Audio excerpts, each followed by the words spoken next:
Hello, everyone. Welcome back to the show, and thanks for joining me for another solo episode. You may notice that I have been doing a few more solo episodes of late, and that is for a couple reasons. One is I wanted to test some different formats and see what works better for all of you. And if you have any feedback on them, please send me a note at podcast@sustainableambition.com. And there's been a second reason that I've wanted to test out different formats, especially this summer, just to be honest. As I've shared in prior episodes, I, after a full start to the year, have wanted to create more space and take a bit of a break. And so during the summer in particular, I wanted to find a way that was more sustainable for me in terms of keeping the podcast going. It is something I'm committed to, and I just wanted to see if there was a way for me to make it a little bit more sustainable. And so these solo episodes is one way for me to do that. And my hope is that these are still valuable for you, and because that is my ultimate goal. So again, if they aren't and you have feedback, please send it on to me, as I mentioned.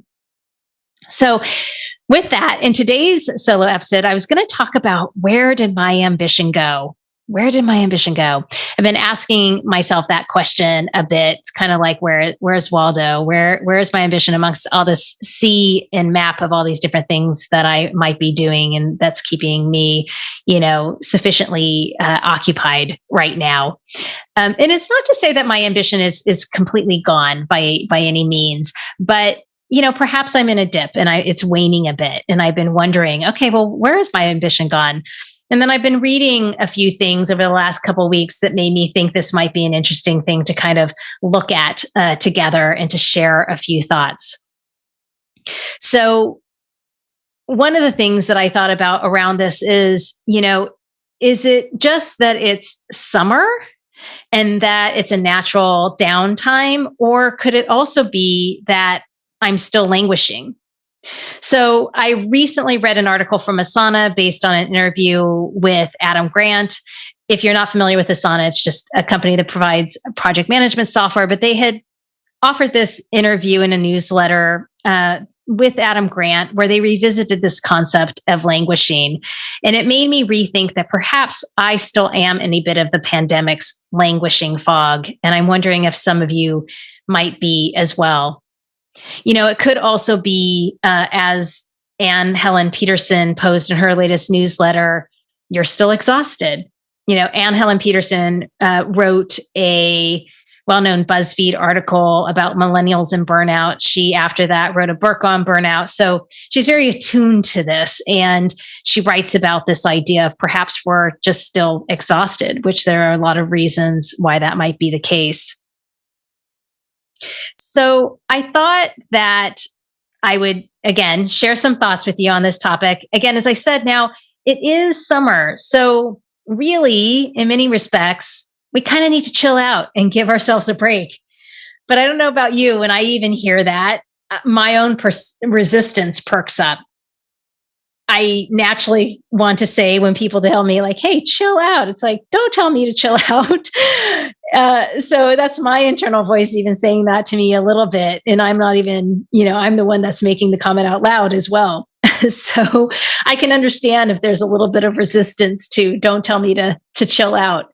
And yet I also know that we can't be pushing all the time. I've found this for myself as well. And I, especially right now, even though I have these ambitions, I know I can't keep pushing myself to strive. At some point, you need to allow yourself to take a break. So if that's the case for you, allow yourself to have that time. And I've been talking about this a bit on prior solo episodes. So you might appreciate listening to episode number 20 on creating space and what will sustain you, and episode 24 on cutting back on demands and expectations. I wanted to touch a little bit on just what is ambition and why would it wane? And these are some early hypotheses of mine. Ambition is an area I really want to do more research on, to be honest. I've looked at it a bit, but it's still something that I want to research more and craft some more thoughts on. And perhaps I'll have a future podcast guests on to talk about ambition and what it really means. I choose to lean into definitions of ambition that I think are a little bit more productive or helpful than those that focus on power, say, and just achievement for societal reasons. So, one definition that is common that I've come across that I really like is the definition of ambition being a strong desire to do or to achieve something, typically requiring determination and hard work. So if I'm ambitious to do something, I have a strong desire to do it. I want to achieve something, and I am willing to put in that determination and put in that hard work to achieve it. And so why might our ambition and perhaps it's like either that we don't have that strong desire to achieve something, or it could be in the moment, I don't have the determination or the desire to put in the hard work. So why might we not have that feeling, and why might it wane? And a few thoughts that I have on it are, one, it could just be that we're going through a time where our attention gets pulled elsewhere. It could be that another part of our life is requiring attention right now. And it means that something that you used to be ambitious about and putting attention towards, you can't put as much attention there. So in that case, I think it's really important to give yourself a break and or recognize that and understand that, another part of your life, that's where your ambition needs to be put. That's where your attention needs to be put. It could be, as we've been talking about, is that, we just need a rest and to restore ourselves. So this is where taking that space, taking that time to rejuvenate is really important. And sometimes we may find, and I hate to say it, but sometimes we need to take more time than we may realize. It could be that you think you only need a week off, and taking a week off, you're going to be back to normal. And that may not be the case. It may be that you may need a week off, but you may also need to reduce your level of activity to a lower level of sustaining activity to give yourself time to fully recover and rejuvenate. I'll say that's kind of what I've been experiencing. Instead of being overly committed, I've reduced how much my commitments were, which is allowing me to kind of operate at a more sustaining pace and also built in recovery time in that. And then I'm planning some vacation as well that's coming up. And so with all of that, my hope is, again, that I'm going to get back to a space of having a bit more energy for my ambition. So if it's taking you a while to recover, just be easy on yourself and have some compassion for yourself. It's your body likely telling you that you need more time or you need to take things down a notch to give yourself enough time to recover. So try not to berate yourself for not doing more. Sometimes, again, we need to stop pushing. We kind of need to slow it down, allow ourselves to operate at a different pace so that we can get refueled, build our resilience stores so that we can move on to the next thing with renewed energy.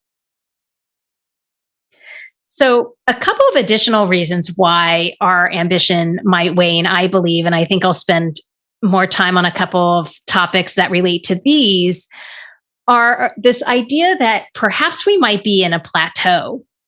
We're needing new inspiration for that next thing that's going to command our attention. And it could be that we need some renewed energy, not just because we're burnt out or our resilience stores are low. It could be that that energy needs to be renewed through inspiration from others. So yes, you might be seeking new inspiration because you're on a plateau, but it could be also that it needs to be fueled some other way. So I'm going to talk about these and some ideas that might address these kind of other reasons why ambition might be showing up. So the first thing to look at is, again, this idea of space. So giving yourself space for that next calling to show up or to get into flow. So the idea of allowing space, like actually pausing to allow yourself to let something gel and let the next path kind of show itself. That's, I think, really hard for ambitious people to do. We like to push ourselves. And I know this is hard for me to slow things down, but it's something that I've been experiencing of late and really actually becoming quite clear that this is what I needed to do. I needed to slow down. I needed to pause. I had had a lot of projects finishing and a lot of things that I had kind of put on my action item list kind of coming to conclusion. And I was realizing that I needed to create space for me to listen, for new things to show up, for that next path, like as I said, to really show itself. And so you might be in a similar space. Again, you might have gotten to a plateau or to a state where things are concluding, and rushing right into the next activity isn't always the best thing to do. Sometimes it's good to pause and see how things are going to start to take shape, and see how the things that you've put out into the world will start to come back to you, and how that next path is going to show itself. The other reason to think about creating space, and this comes from Adam Grant and his first article on languishing from the New York Times. In the article, he talks about this idea of giving yourself space to get into flow. So sometimes when we're so busy and active, it can be really hard in that constant action to slow it down and get yourself into a flow state. And so I think what he was sharing was this idea of creating some space in your schedule so that you can get yourself into flow. And then I'd point you to a video that I've mentioned before from TED, from Diane Allen. She's a violinist and performance expert. And in the TED Talk, she talks about how to identify your flow strategy and prompt yourself into your flow state. I really like this idea and this concept. I know it's something that I've thought about. It's something I need to practice with more. But I think really getting attuned to once I'm in the space, how can I get myself into that flow state? Some people, such as authors, just talk about simply just start writing, right? Start getting something on the page, and that can help you get into a flow state. If you're an author or a writer or somebody who likes to write, your plan of action to get you into a flow state might be different. And so I encourage you to watch that video from Diane Allen and kind of just pay attention to what helps get you into your flow state and how can you manufacture that for yourself. I think doing so can help you get some energy back and kind of get some momentum to help you find that ambition again. The next area that I think could help if you've reached a plateau is to think about allowing yourself to play and experiment. I think that can also help you find your way back to your ambition through renewed inspiration. Again, that plateau could be that you're just at a stopping point and you need more inputs to help you get to that next thing. Another way of thinking about this comes from Jessica Abel, the founder of the Autonomous Creative. I was listening to a podcast with her on What Works, the What Works podcast it was. And she was talking about how she had brought back her own creative work into her time. She had carved out time in her schedule for her own personal creative work. And she talked about it as being her R&D. I really like this idea of having your own research and development. How do you allow yourself to play and experiment so it's your own R&D that starts to feed into what might be next for you, that might fuel your next ambition and or help you find your ambition if it's waned. So think about that. How do I allow myself to play and experiment? How do I create a little bit of R&D? Another take on it, again, going back to Adam Grant, and in this case, this is from the Asana article, where he shared this idea of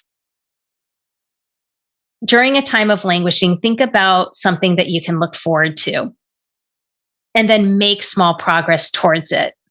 So around your ambition, if it's waning now, is there some smaller thing that you can look forward to, something you can put on the horizon that catches your interest and aligns with your overall ambition and becomes something you look forward to? And then how do you start to help yourself make small progress towards that? And where that can help in terms of like getting yourself out of languishing, Adam Grant has this to say, quote, "The interesting thing about progress is it turns out to be the single strongest predictor of daily joy and energy at work. Just feeling like you moved forward on a goal that you were trying to pursue." And I think that's so important because if languishing is stagnation, progress is the antithesis of stagnation. So, this idea of focusing on small progress, I think, can help you build momentum and help you start to get out of that stagnation, start to move yourself towards flourishing. So, first, create something that you want to look forward to and then start to make small progress towards that. And I think this concept relates a little bit to what James Clear talks about in Atomic Habits and this idea of 1% better. You know, how can you just get 1% better each day? And in doing so, you can really have exponential impact. That 1% builds over time. So think about something you can look forward to and then start to make small progress towards it. And in doing so, find your renewed ambition.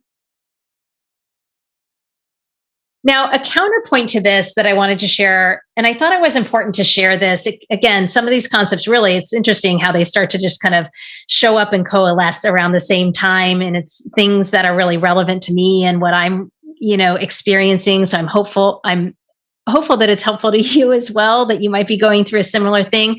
And I think especially because, again, we're all continuing to live with this pandemic and what its effects might be. And it could be why, or one of the impacts as to why we are, so many of us still perhaps languishing and wondering where our ambition has gone. And this concept that I'm going to share is the Stockdale paradox. And I thought it was important or interesting to look at it in comparison to this idea of like something to look forward to. And this principle comes from Jim Collins and the book Good to Great. So Jim Collins writes about Admiral Jim Stockdale, who was the highest ranking military officer in the Hanoi Hilton during the Vietnam War. He was there for about 7 years and tortured many times during his time in the prison. And Collins writes how Jim Stockdale came out of the prison camp even stronger than he went in. And in my own words, one of the concepts that he shares through this idea of the Stockdale paradox is what I'm saying is to have resolve, but also accept what is. And so Jim Collins goes to interview him, and he's recounting this in a story on his website, also in the book Good to Great, and I'll share this in the show notes.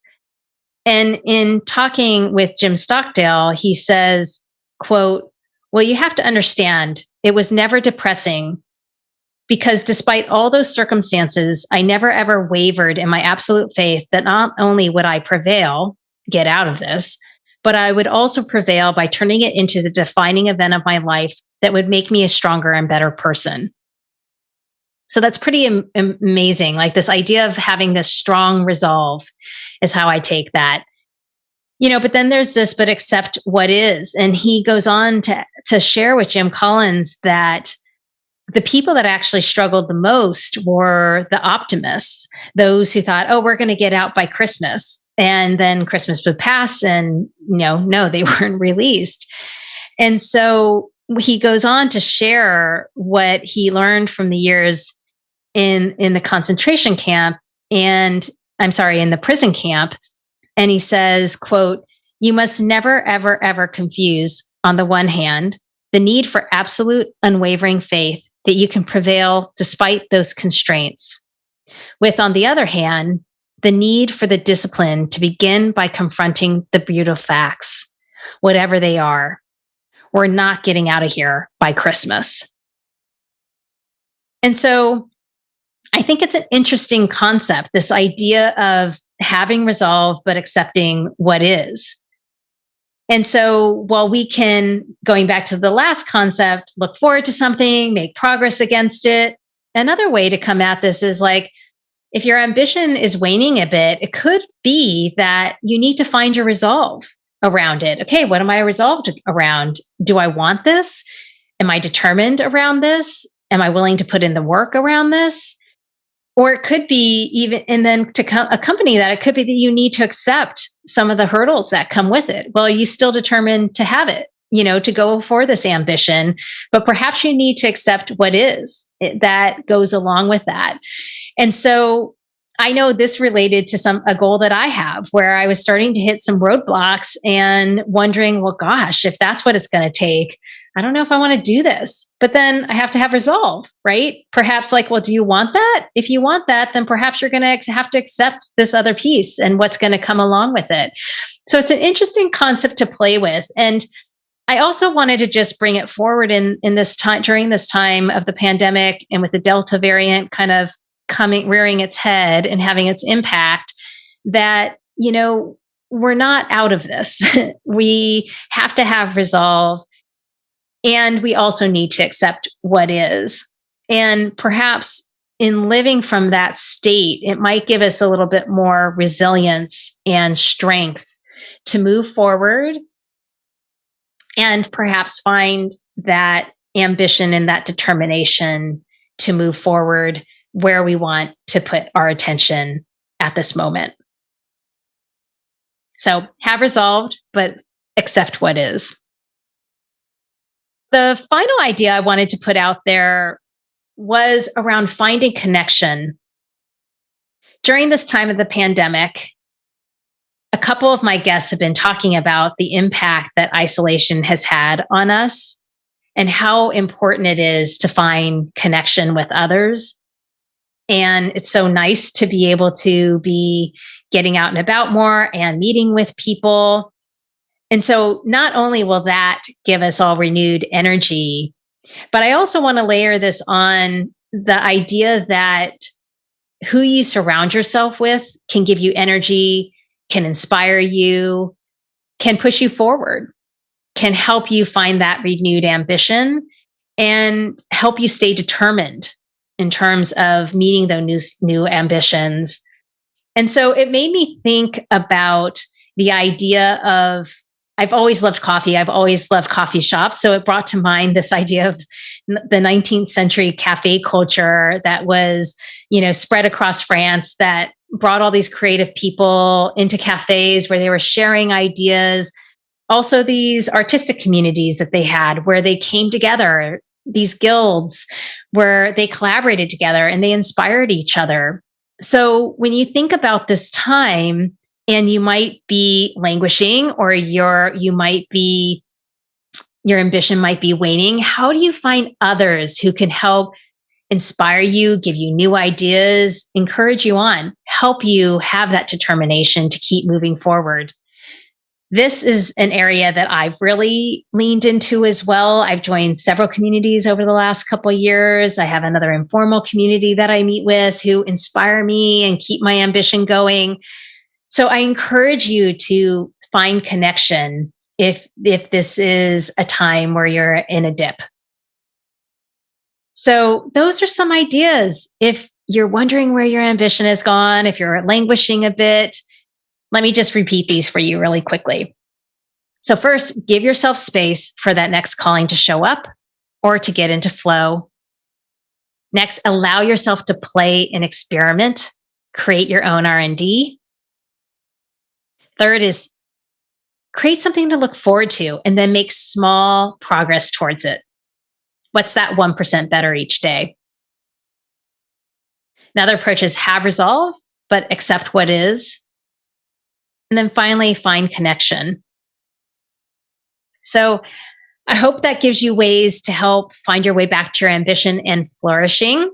It could be, and I support this, take the summer off. If you can.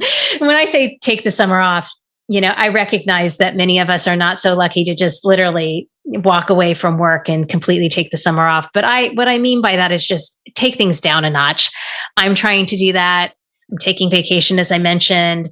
So perhaps, deploy these when you are ready to. If you still need a bit of a being in a slower pace, the slow lane for a little bit, do that. But my hope is that, again, these ideas will help you find your way back to that ambition, your motivation, and to flourishing. Thanks so much for listening.